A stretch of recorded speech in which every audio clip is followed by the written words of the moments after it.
Making this build has been extremely fun and rewarding as somebody who really loves combo-centric builds. And so if you are a big fan of freeze, if you're a big fan of comboing and parrying your enemies to death, then look no further than this freeze Ritualist build that we'll get into right now. This build, honestly, I am super excited to share. It's been something I've been working on for a while, and I really just love the idea of marking targets. It's really satisfying, and I've always been a fan of parrying and just comboing. As a fighting game fan, I really do love the whole combo aesthetic of the Huntress. So that being said, let's jump into the skill gems. So we have, of course, parry. Now, rage is something that plays a big role in our build, which I'll get into in the weapons and items section later. But right now, rage gives us more damage, and we have that alongside unbreakable and spar. Now, the reason why I've rocked with spar is because there are times when your parry may or may not benefit you in a lot of ways. So what this does is, if you are close to being heavily stunned, you are more capable to stun the enemy, thus giving you some time to at least retaliate. So it's always good to have. Next, we skip out on Spear Stab and Spear Throw as we're not using them, but Mana Remnants is really integral here. Mana Remnants plays a really big role since we are attacking like lightning. Our attack speed is very, very fast, and that uses up a lot of our resources. And when you pair that with the likes of our disengage and our parrying and our frost bombs and our marking and our call of the week, all that really eats up our mana very quickly. So having clarity alongside Mana Remnants is nice, and because things overflow, this always gives us a chance to sustain ourselves in the long game. Next up, we have Fangs of Frost. This one we have Cold Infusion, Ice Bite, Martial Tempo, and Close Combat. This, of course, is our main damage dealer. This is where we get all of our consistent freeze and just momentum in our favor. Next up is Disengage. This is really important to have, as it really helps us to survive. Without it, I don't think we would survive as much, just because dodging can be nice, but when you're in a delirium or when you're up against a horde of monsters that want to poison you or just hit you and stun you, Disengage is nice. And so we're rocking with Outmaneuver, Ingenuity, and Bludgeon.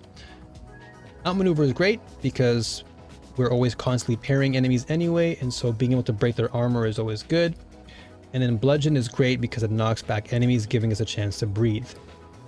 So overall, once again, it plays into the whole combo theme of the build. Freezing Mark is really the DNA of the build, because I wanted to build something around Freezing Mark and Sniper's Mark.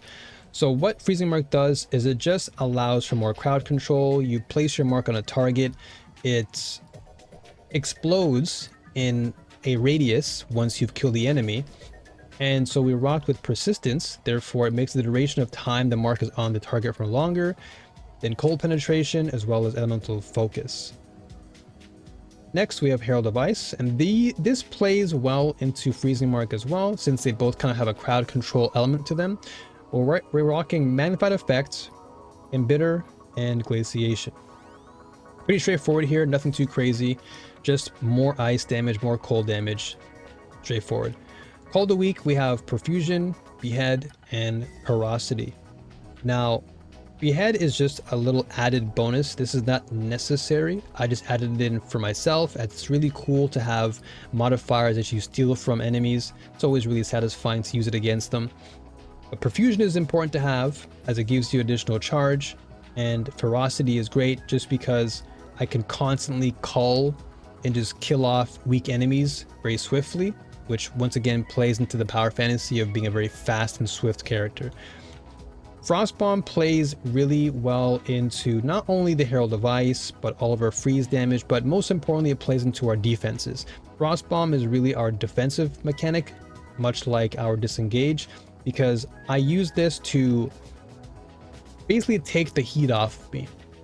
So what I'll do is I'll drop a Frost Bomb, and then I'll disengage and let the Frost Bomb ignite, and then when the enemy's weak, I'll go in and finish them off. So right now we're rocking with Second Wind, Spell Echo, Strip Away, and Biting Frost. Spell Echo is great because what it does is it causes the effect to happen twice, which means that, you know, more damage is always great. It's always nice to have. And then Stripping Away just gives me the chance to expose enemies to cold, therefore allowing me to freeze them faster and do more damage. So this is just really, again, a defensive aspect to the build, nothing really offensive. It doesn't do that much damage. You're just looking to, you know, keep enemies at bay. And then Sniper's Mark, similarly to the Freezing Mark, it's there for additional supplement when it comes to dealing with bigger targets, rares, uniques. Being able to mark the target with your Sniper's Mark means that we get a frenzy charge, but also it allows us to just maintain a lot of the consistency when it comes to the build itself. So we can move faster with mobility and reserve the cost of the ability itself. And this plays into our mana resources too, because as I mentioned, we use up so much of our mana, so being able to reduce the cost is always good. And then lastly, we have Alchemist Boon, and this might seem strange to some, but Alchemist Boon just allows us to survive for much longer in terms of our flash charges, because we're going to always constantly be comboing, using so much of our utility. And there are going to be cases, I'll be honest, where you're going to get hit pretty hard, and being able to have that nice, you know, foundation of flash charges per second right there for you just means that there's less stress on your head. You know that your flasks are always going to be available. And I'll go into the flasks later on, but you'll see right here in the bottom left that I do have some charges per second on my mana flask. And then with my life flask, I don't right now, but if I were to have it, it would just be an added bonus to therefore ensure that our flasks never run dry. So that about covers our skills and support gems. And we're going to now move into the weapons, items, and much more.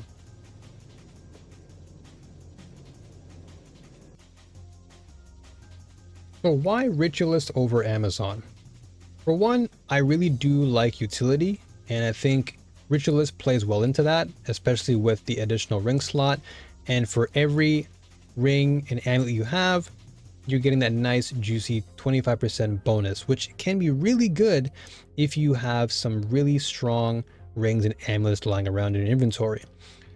So in my case, I just wanted to go for a more grounded foundation. Having better modifiers or stats on your rings is really nice and just plays well into the end game. As far as everything else is concerned, I've just gone for more attack speed, as I mentioned before. More evasion is great for dodging. I've only gone with one mana node, and that is Step Like Mist, and that was just because it gave me the additional dexterity intelligence plus some additional move speed. But if we go all the way down, we can see that we've opted for our Herald because that plays well into our build. Coming Calamity is really great because of the additional cold damage we get. That nice juicy 50% bump is nice. Extra freeze, extra cold, perfect. And then we have a fully stocked spear node. This is important. You got to have this. This is perhaps the number one part you want to fill out first before anything else. And then we start moving into things like attack speed again with one-handed melee weapons. We then have another important node, which is attack damage against rare or unique enemies, and the attack speed while these are in your presence. This is great because if you are in a situation where you're fighting a mob of enemies and you also have a rare nearby, your attack speed will always go up so long as that rare enemy is nearby, which is really, really good. So having this node filled out is nice, plus the additional culling strike threshold is perfect. It just means you get to kill off these rares and uniques a lot faster. And then next we have some additional one-handed damage increase.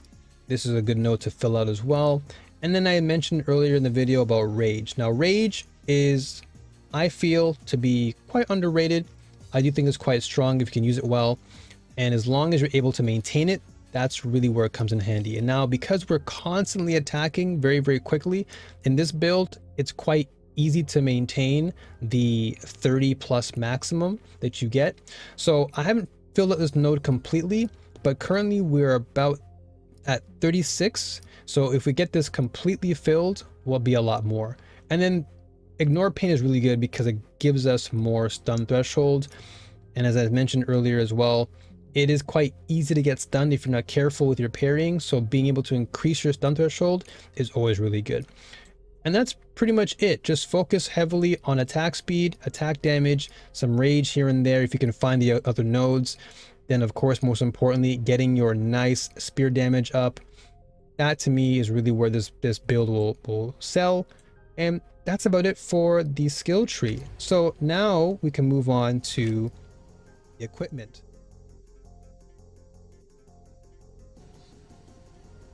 Best way to stay ahead of the game is to make sure you have the right equipment, and to make sure that equipment helps you well into the end game.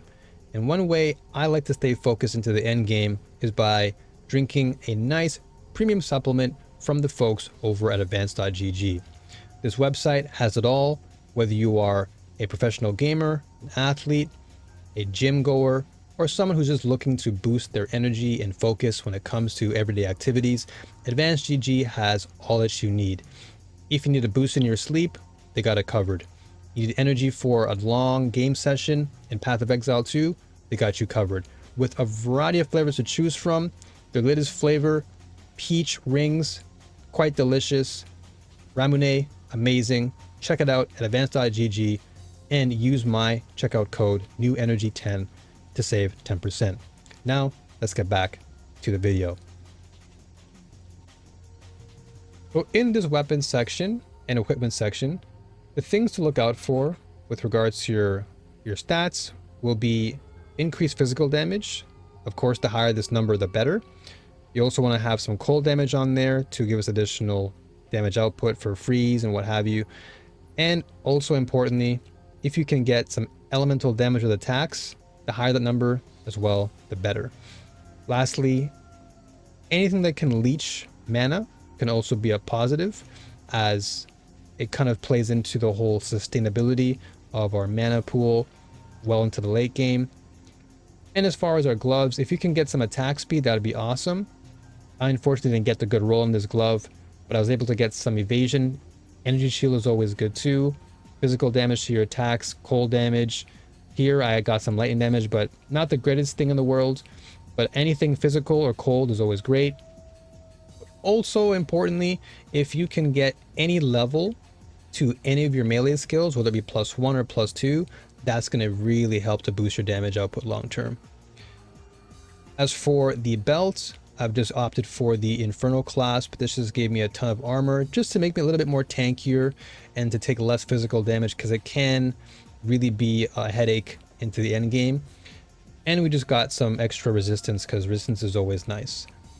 Then I've rocked with the Wanderlust wrap sandals. This is really good for leveling in the early game, but it can really help you as well in the late game. Just that 20% movement speed is nice, and being unaffected by slows is fantastic, meaning that you're always going to be resilient on the battlefield, giving you a chance to just outmaneuver and outplay the enemy.